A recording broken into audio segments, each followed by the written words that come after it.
Listen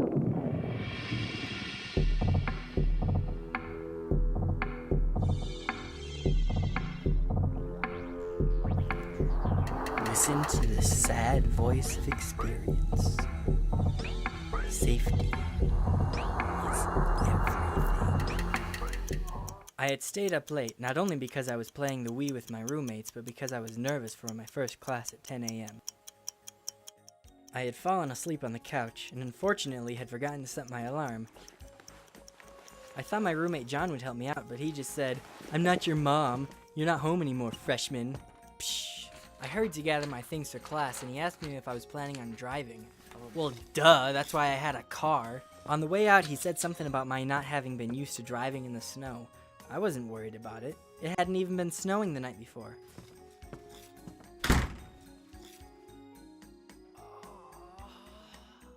3 inches in one night? I've never seen so much white. Now I was worried about driving, a little, but I had to go. I was already so late for class. I'd be able to figure it out. Why didn't they warn us about this in Florida? I just always assumed snow had more friction than ice. I was wrong. I looked for a parking space for like 10 minutes before finally parking 2 blocks away from campus. I should have just walked.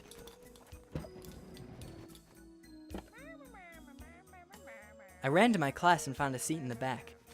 I was really late, so I tried to channel my ninja skills and sneak in unnoticed.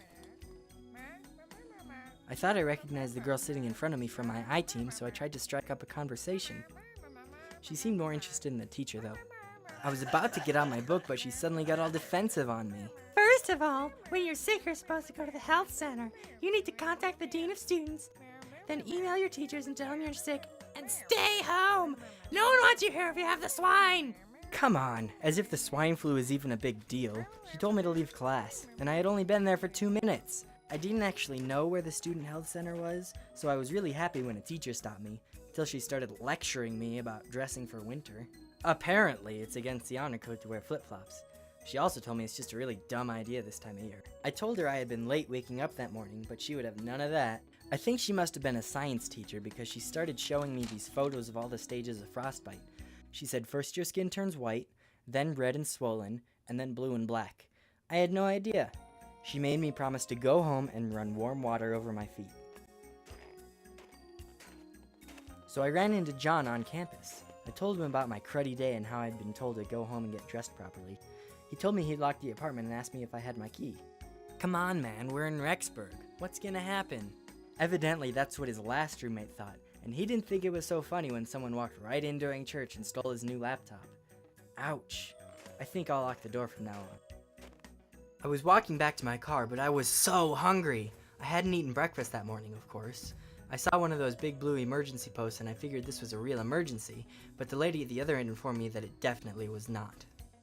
She told me off for wasting her time that could have been spent helping someone who needed it. They always send a policeman just in case, so they had to be called back as well.